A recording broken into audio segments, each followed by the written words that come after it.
Hello friends, I welcome you all in my YouTube channel. आज इस video में हम MPC 003 का ब्लॉक 4 का यूनिट 1 स्टार्ट करेंगे।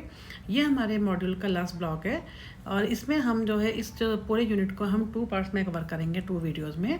फर्स्ट वीडियो में हम पूरी जो हिस्ट्री और पर्सनैलिटी असेसमेंट के बारे में बात करेंगे और जो सेकेंड पार्ट होगा उसके अंदर हम इसमें मीनिंग ऑफ पर्पस और personality assessment and testing and measurement के बारे में बात करेंगे। तो इसको स्टार्ट करते हैं कि इसमें क्या है कि सबसे ज़्यादा जो हम क्यों करते हैं, इसमें देखो इसमें यहाँ लिखा है कि a pervasive theme is the study of personalities individual differences in people's behaviour and experience. क्योंकि हमने अब तक पढ़ा है जो इंडिविजुअल डिफरेंसेस होते हैं वो हर एक आदमी की जो पर्सनैलिटी वो अलग होती है, वो यूनिक होता है। हर इंसान जो है एक दूसरे से डिफरेंट होता है, उसकी पर्सनैलिटी अलग होती है। And in pursuing the study of individual differences how are people different from one another. तो उसमें उन्होंने कहा कि जो पर्सनैलिटी को जो स्टडी करते हैं personologist deal with 2 related concern. कौन कौन से कंसर्न है? First is the ways in which people are different, कि जिस तरह से लोग जो हैं एक दूसरे से डिफरेंट है। And personologist have use different theoretical concept to describe the distinctness about an individual. जैसे हमने बात की थी ट्रेट की, टाइप की, मोटिव, वैल्यू, टेम्परामेंट। अब तक जो हमने जितनी भी थ्योरीज की हैं वो सारी क्या है कि हमने किसमें क्या देखा है कि ways in which people are different, किस तरह से लोग जो है डिफरेंट है। उसके बाद जो सेकंड जो है उस पर जो उनका मेन जो स्टडी का पर्पस क्या है, personologist are interested in developing ways of measuring individual difference. Individual difference तो है उनके अंदर, ट्रेट है, टाइप है, मोटिव, जैसे मैंने बात की अब तक। अब उन्होंने कहा है कि वो जिस तरह से वो डिफरेंट हैं उसके लिए उन्होंने जो उनका कैसे जो डिफरेंस है उनके अंदर उसको मेजर कैसे किया जाएगा, इसको हम कहते हैं, ये जो पूरा प्रोसेस होगा उसको हम क्या कहेंगे, असेसमेंट। इसमें क्या है, सबसे पहले हिस्ट्री ऑफ पर्सनैलिटी असेसमेंट क्या है, इसके अंदर जो है हर समय से दिखाया हुआ है कि कैसे आपको ये थोड़ा जो टर्म्स इनको आपको याद करना पड़ेगा, क्योंकि इसमें ईयर वाइज आपको कुछ दे रखा है कि कैसे कैसे हर ईयर में जो है पर्सनैलिटी असेसमेंट की जो टेस्ट हुए उसके बारे में। तो इसको हम यहाँ से जैसे इन्होंने दिखाया कि नंबर 1 पे जो हुआ था चाइनीज़ हुआ था 1000 as one trace is the history of psychological testing. It is interesting to see that as early as 1000 BC written test were introduced by the Chinese in order to fill up the civil service position. सबसे पहले जो है 1000 BC में क्या था कि जो Chinese थे उन्होंने क्या था, सिविल सर्विस पोजीशन को जो है भरना था उनके लिए।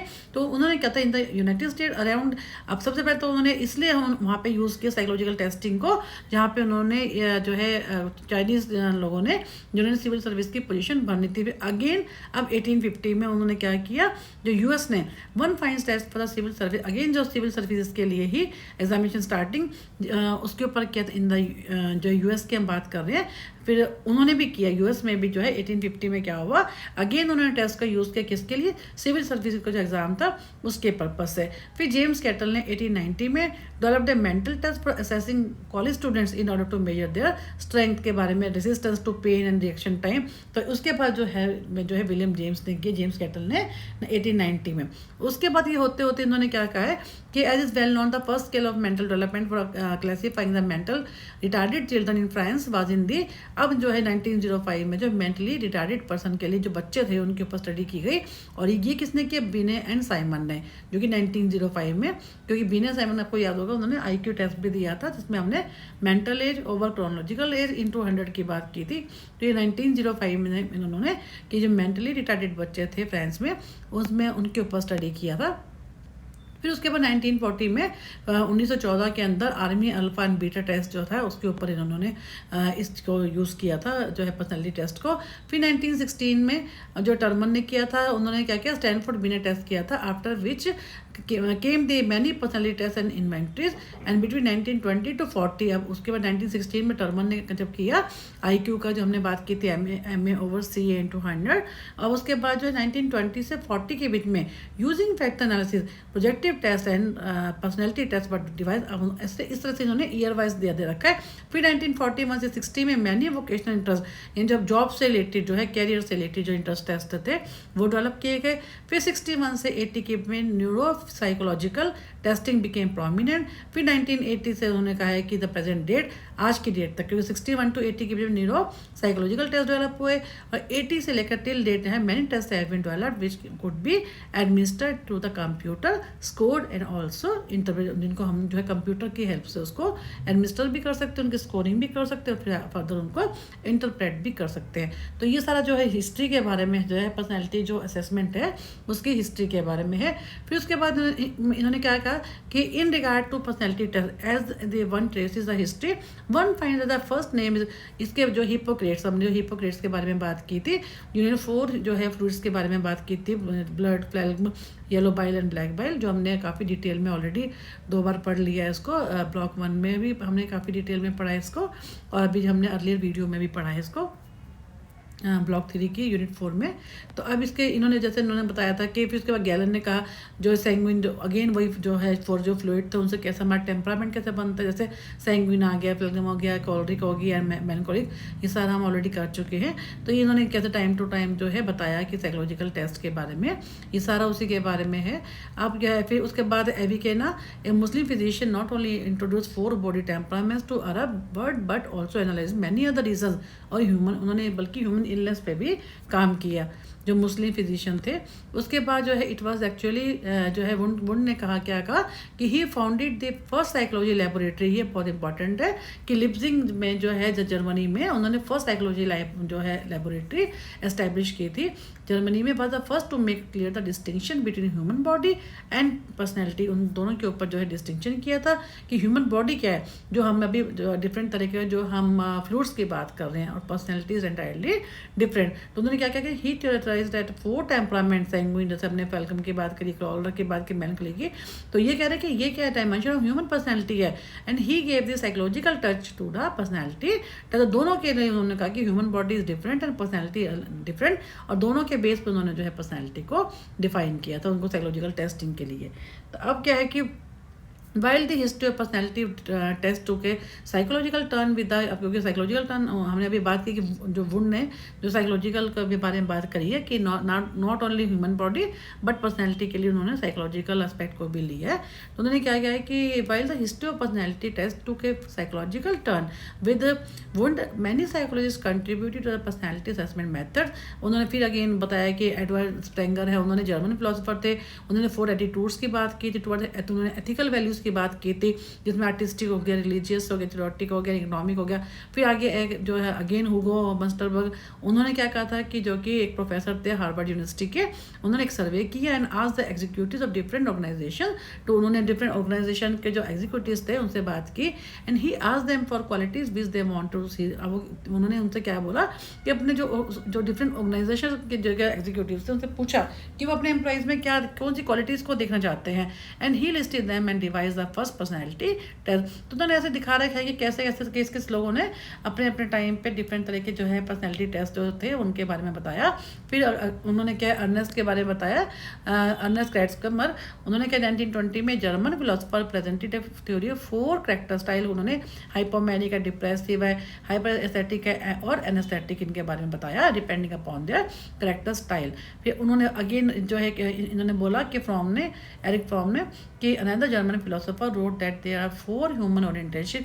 तो इन्होंने वही सब चीज़ें हैं। उसके बाद हम ये आ गया 1922 में कार्ल यूंग, इसके बारे में भी हमने काफ़ी पढ़ा था। कार्ल यूंग की हमने अलग से जो है थ्योरी की थी। उन्होंने क्या क्या है, जो ये स्विस साइकोलॉजिस्ट है, was the first person to theorize that people always prefer certain identifiable behaviour if they are given. अगर उनको लोगों को अगर एक फ्री चॉइस दी जाती है तो एक तरह का ऐसा बिहेवियर शो करते हैं जिसको हम सभी उस चीज़ को एक सर्टेन तरह का, जिसको सब लोग जो है अच्छे से जिसको हम पहचान पाते हैं, यानी एक जो ऑब्जर्वेबल बिहेवियर होगा उसको उन्होंने अगर उनको फ्री चॉइस दी जाए, एक डिफरेंट तरह का बिहेवियर, पर्टिकुलर टाइप का बिहेवियर जो है पीपल एक्सप्रेस, जिन्होंने बोला था। And he also said that on the basis of human preferences, they can be divided in different personality types। उन्होंने जैसे हमने मायर ब्रिक की थ्योरी की थी, उन्होंने भी कहा कि जो है based on the theorization 2 women psychologist ने, Myers Briggs and Katherine Briggs, in the year 1958 applied Jung's theory and developed types of personality which were to be decided based upon the answers to. आपको याद होगा हमने MBTI की बात की थी। उन्होंने डिफरेंट जो है अलग जो है 16 उन्होंने भी क्या कहा था, 4 ट्रेड्स को कहा था, एक्सट्रोवर्ट या इंट्रोवर्ट होगा, इन्योटिज्म होगा या इमोशनली स्टेबल होगा। अगर आप देखेंगे उसमें आपको ब्लॉक 1 के यूनिट 2 में मिल जाएगा ट्रेड टाइप थ्योरी में। तो ये MBTI वही चीज़ है कि उन्होंने कैसे उसके बारे में बताया कि फर्स्ट ब्लॉक में जो हमने किया था कि जो है लोगों के अंदर किस किस टाइप की उनकी पर्सनैलिटी होती है। तो उन्होंने इसके अंदर कहा है कि किस टाइप के 4 क्वेश्चन के बारे में उन्होंने बताया कि या तो preferred source of your energy, आपका जो एनर्जी का सोर्स क्या है, लोगों से उन्होंने बात करके पूछा इंटरनल है या एक्सटर्नल है, यानी क्या है कि आप इंट्रोवर्ट है एक्सट्रोवर्ट है। फिर प्रेफर्ड सोर्स ऑफ परसेप्शन क्या है, आप सेंसेस को यूज़ करते हैं या जो है अपने इंट्यूशन की सुनते हो। प्रेफर्ड डिसीजन मेकिंग सिस्टम, आप लॉजिकली सोचते हो या अपनी फीलिंग से इमोशनल पार्ट को ज़्यादा सुनते हो। और इसके अलावा प्रेफर्ड लाइफस्टाइल आपका क्या ऑर्डर्ड है या एडेप्टेबल है, या जैसे भी आप सिचुएशन होती है आपको या तो कोई फिक्स है या आप जैसी सिचुएशन होती है अपने आप को अडेप्ट कर लेते हो। तो ये सारा उनके बारे में, हिस्ट्री के बारे में ये। And on the basis of answer receive the identifiable 4 cognitive function, जिसमें सेंसरी परसेप्शन हुआ, सेंसरी जजमेंट हुआ, इंट्यूटिव फीलिंग हुआ एंड इंट्यूटिव थिंकिंग हुआ। तो ये सारा हमने इसमें कर रखा ऑलरेडी MBTI के बारे में। And the theory influenced the another psychologist name Keirsey who identified 4 personality temperament. उन्हीं के बेस के ऊपर जो है केर्सी ने, उन्होंने भी 4 पर्सनैलिटी टेम्परामेंट्स की बात की थी। और उन्होंने क्या कहा कि David Keirsey associated 4 temperament with Myers Briggs 4 cognitive function. He develop a personality assessment skill called the temperament sorter. तो सारा वही सब चीज़ें हैं, आपको इतना डिटेल में जाने की जरूरत नहीं है, थोड़ा सा 7-8 अगर वो याद कर लेंगे तब भी आपका जो है ये क्वेश्चन अच्छे से बन जाएगा। इन्होंने फिर लिखा कि on the other hand a person having rational temperament will value knowledge है, स्किल है, इंट्यूटिव इवोल्यूशन है, सच पर्सन। अगर कोई ऐसा पर्सन है जो रैशनल है, जो सोच समझ के जो टेम्परामेंट है वो रैशनल है, तो क्या होगा, वो नॉलेज का वैल्यू देगा, स्किल होंगे उसके अंदर, अपनी इंट्यूटिव इवोल्यूशन, अपना इंट्यूशन को सुनेगा। तो सच पर्सन क्या होता है, एनालिटिकल होते हैं, एक्सपेरिमेंटल होते हैं, फैक्चुअल होते हैं, जो फैक्ट्स के ऊपर बेस अपना जो डिसीजन देते हैं। And they not only understand abstraction but also categorize it such a person is a knowledge seeker. इन्होंने किसके लिए कहा है, जो कि रैशनल हैं जो लोग। फिर आइडियलिस्टिक टेम्परामेंट किनका है, follows ideals and their intuitive and feeling preferences make them perform great task. तो ये डिफरेंट तरह के उन्होंने बताया कि जो है जैसे इफ केयर से टेम्परामेंट स्केल सॉर्ट से पर्सन, अगर वो आर्टिसन है तो person expected to be action taker होगा। तो डिफरेंट तरह की पर्सनैलिटी को बताया कि जो लोग होते हैं वो इस तरह की जो पर्सनैलिटी होती है उनमें ये जो है करैक्टरिस्टिक होती हैं। तो ये सारा वही है। अब है यहाँ से इसको शुरू करेंगे DOSS। कई बार हो सकता है ये शायद 3 नंबर वाले में मैंने इसको 1-2 बार देखा आते हुए। OSS क्या होता है कि the US was अनप्रिपेयर्ड for world war. तो US जो है वर्ल्ड वार 2 के लिए जो है अनप्रिपेयर्ड था। And to enhance is intelligence capability, उन सब के लिए क्या होगा, Congress created the office of the strategic. OSS का मतलब क्या, office of strategic services in 1942। तो विलियम डोनमन ने क्या किया, ए वर्ल्ड जो है 1 हीरो, जो वर्ल्ड वार 1 के जो हीरो थे, अभी हम बात करें वर्ल्ड वार 2 की, अब क्या करें, वर्ल्ड वार 1 जो हुआ था उसके जो हीरो थे, Wall Street banker was a director, वो उसके डायरेक्टर थे। And Donovan and Murray use the German assessment centre to screen applicants. अब क्योंकि OSS जो है उसके लिए उन्होंने क्या किया, उन सर्विसेज के लिए, क्योंकि जो है इंटेलिजेंस को देखना था कि भाई जो है किस किस को चूज़ किया जाए, उसके बेस पर उन्होंने एप्लीकेंट्स के लिए क्या किया, Donovan and Murray use the German assessment centre to screen applicant for the OSS office of the strategic services को उन्होंने यूज़ किया, क्योंकि हम उनकी जिन पार्टिसिपेंट्स को लेना था, जिन एप्लीकेंट्स को लेना था, उनके स्क्रीनिंग के लिए। The assessment of man provides evidence regarding the effectiveness of this process. तो उन्होंने क्या कहा है कि 3 पॉइंट्स अबाउट दिस असेसमेंट, जो मेन जो 3 पॉइंट थे क्या थे, इट सेलेक्टेड जो है candidates based on the evaluation of competence and not the absence of psychopathology. उनकी जो कॉम्पिटेंस के बेस पे उनको सेलेक्ट किया गया, ना कि उनको कि एब्सेंस ऑफ उनमें साइकोपैथोलॉजी को लेकर। सेकेंड उन्होंने क्या कहा कि researchers consistently evaluated the validity of the, जो उनका प्रोसेस था वो वैलिड होना चाहिए, जिस पर्पज़ के लिए हम टेस्ट को यूज़ कर रहे हैं, जिस क्राइटेरिया को हम उनको देख रहे हैं, तो वो पूरा होना चाहिए, फिर उसको हम इवैल्यूएट भी कर सकें। And it was demonstrated by Eysenck in 1953 that 1 hour of paper and pencil, हमने उसका जो है Eysenck का अपने पेपर पेन जो है पेंस वाला मॉडल भी किया था। उन्होंने क्या किया, testing yielded results fully comparable to those obtained from the 1.5 day assessment center, the same would be true।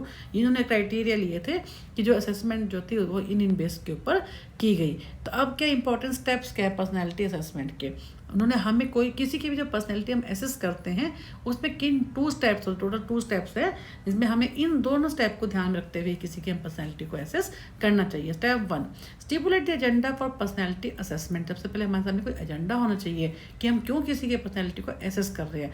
The agenda for personality assessment concern forecasting individual differences in a person potential for getting along and getting ahead. कि हम जो agenda का हमारा क्या मतलब है कि हम जो किसी की पर्सनैलिटी को जो एसेस कर रहे हैं उसका एजेंडा क्या है। एजेंडा का मतलब क्या है कि वो उसमें वो क्यों जो है दो जो इंडिविजुअल हैं वो कैसे डिफरेंट हैं एक दूसरे से।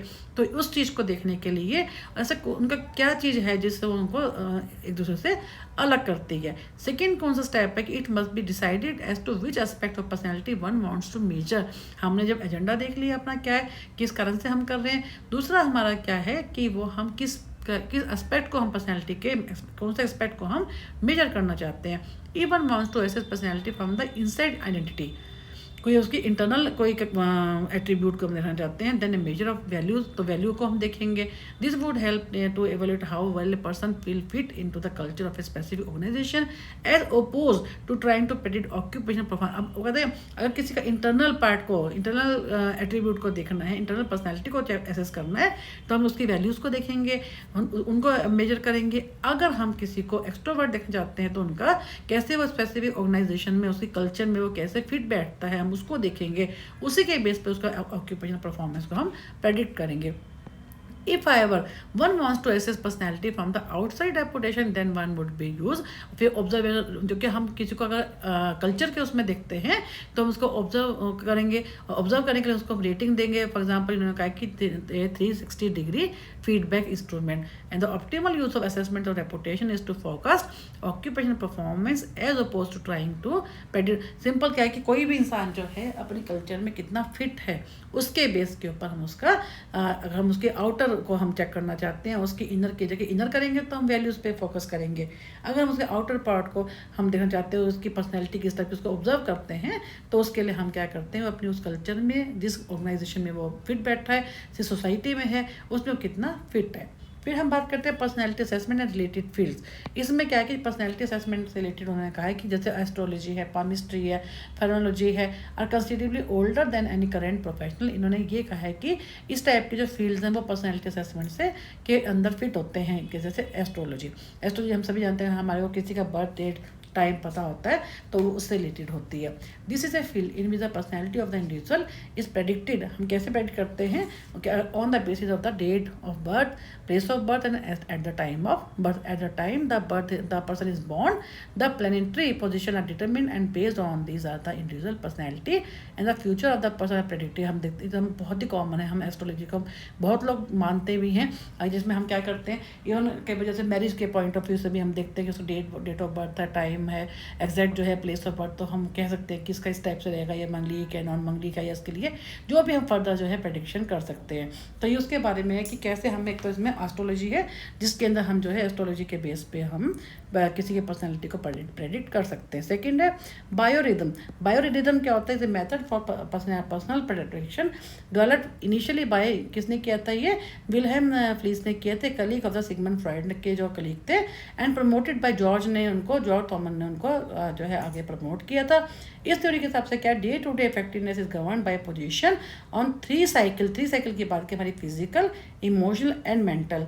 3 तरह की इन्होंने बात कही कि इनके बेस के ऊपर हम जो है उससे मालूम होता है कि हम किसी के पर्सनैलिटी के बारे में, date are the fixed according to the movement at, क्योंकि हमारी फिजिकल, इमोशनल, मेंटल, ये तीनों चीज़ों के बारे में जो तीनों साइकिल उन्होंने क्या कहा है, ये हमारे बर्थ के टाइम पर ये फिक्स होती हैं and are not otherwise modifiable, इनको हम चेंज नहीं कर सकते हैं, because each of the cycle has a different period. हर साइकिल का जो पीरियड होता है डिफरेंट होता है। So they can periodically combine to produce triple. कहने का मतलब ये, इतना आगे जाने की जरूरत नहीं है कि बायोरिदम का मतलब क्या है, जो इन्होंने 3 साइकिल्स की बात की है, जिसके फिजिकल आती है, इमोशनल है, मेंटल, ये हमारे अंदर बाय बर्थ होते हैं, और इन्हीं के बेस के ऊपर इन्होंने कहा है कि हम किसी की पर्सनैलिटी को जो है प्रेडिक्ट कर सकते हैं। देन पामिस्ट्री, जिसमें हाथ की रेखा है, जिसके हम कहते हैं, इसमें क्या होता है, refers to determine the of an individual character by interpreting the various irregularities and folds of the skin of the hand. हम देखते हैं ना कि हाथ की रेखाओं से हम कह सकते हैं कि उसके बारे में किसी इस टाइप का ये इसकी पर्सनैलिटी जो है इस टाइप की है। नेक्स्ट है ह्यूमरल। ह्यूमरल में जो हमने बात करी है जो ह्यूमर्स की बात की, हिपोक्रेट्स की, कि उन्होंने कहा था येलो बाइल होता है, ब्लैक बाइल होता है, ब्लड होता है, फ्लेगम होता है, इन्हीं के ऊपर तो उन्होंने क्या कहा कि द पट्टी, जैसे उन्होंने यहाँ पर दे भी रखे हैं ना, ये the concern had an early expression in the humoral theory that remain current through middle ages तक। उन्होंने कहा the theory propose 4 ingredients, blood है, phlegm, yellow bile and black bile, and the particular proportion of these 4 ingredients in 3 different people determine their complexion, कि उनकी क्या होता है, उनकी पर्सनैलिटी किस टाइप के है। जैसे हमने इसके बारे में काफ़ी डिटेल में पहले बात कर रखी है कि जो जिसमें चार जो जिसको हमने बताया हमारे जो बाइल्स होते हैं इस टाइप के होंगे, इनके बेस पे हम फ्रूट्स के बेस पे कह सकते हैं कि इसकी पर्सनैलिटी किस टाइप की है। देन है सोमेटोटाइप। सोमेटोटाइप में क्या होता है कि the humoral theory came into disuse. उन्होंने कहा ये जो थ्योरी थी वो डिसयूज हो गई with assumption of human personality से रिफ्लेक्शन ऑफ फिजिकल बॉडी। हर एक की अपनी, जिसको हमने शेल्डन ने कहा था ना, एक्सट्रोवर्ट होते हैं, इंट्रोवर्ट होते हैं, अलग अलग उन्होंने पर्सनैलिटी की बात की थी, या एंडोमॉर्फ होते हैं, है ना वो, क्योंकि हमने ये भी पहले कर रखी कि जो शेल्डन की, विलियम शेल्डन की जो थ्योरी थी वो सोमेटोटाइप थ्योरी थी। तो जब हिपोक्रेट्स की जो ये 4 हमने 4 डिफरेंट जो फ्रूट्स की तो है अनयूज हो गई या डिसयूज उन्होंने कहा है, उसके बाद विलियम शेल्डन ने कहा कि this has been suggested in the seminal work of the Sheldon and his colleagues who stereo somatotype divide people into 3 major type. Ectomorph जो कि थिन होते हैं, फ्रेजाइल होते हैं, मेसोमॉर्फ कौन से होते हैं जो कि पावरफुल होते हैं, मस्कुलर जैसे एथलीट टाइप के जो होते हैं, एंड एंडोमॉर्फ कौन से होते हैं जो कि राउंड होते हैं, सॉफ्ट होते हैं, फैटी होते हैं। तो according to the theory each of this ideal types has a specific personality that has an innate consequences of that particular body, जिसकी उन्होंने, क्योंकि शेल्डन ने यही कहा था कि इन 3 में से जिसकी जैसी पर्सनैलिटी होगी, जैसे उनकी कैरेक्टरिस्टिक होगी, वैसे उसकी हम पर्सनैलिटी उसको, ये सब जो टाइप थ्योरी है बेसिकली। तो उन्होंने कहा कि because most individual have a combination of these 3 body type. तो उन्होंने कहा कि सभी में मोस्टली जो है सभी में या ये इसी टाइप का होता है, उनकी बॉडी जो है बॉडी उसी टाइप की होती है। The personality characteristics are determined by the relative proportions of the body type factor. क्योंकि ये सारी जो हमने सोमेटोटाइप करी है, क्या जो हमने ह्यूमरल थ्योरी की है, ये सारी के सारी क्या ये बायोरिज्म के बाद के पामिस्ट्री की है, ये एस्ट्रोलॉजी, ये सारी इन्होंने क्या कहा है कि पर्सनैलिटी असेसमेंट के रिलेटेड फील्ड्स तो हैं, लेकिन बेसिकली क्या है, ये टाइप को ही बता रहे हैं कि इस टाइप का पर्सन होता है। क्योंकि हम पामिस्ट्री को देख के भी हम यही कहते हैं कि इसके जो है इस टाइप का होगा ये, या अगर हम एस्ट्रोलॉजी की बात करते हैं, डेट बर्थ और टाइम को लेकर, प्लेस को लेकर, वो भी उसी टाइप के बोलते हैं कि आगे इसकी लाइफ में ये है, ठीक है ना। तो ये सब चीज़ें जो हैं, इसको वीडियो को हम यहीं पे ख़त्म करते हैं। नेक्स्ट वीडियो में हम सेकंड पार्ट स्टार्ट करेंगे।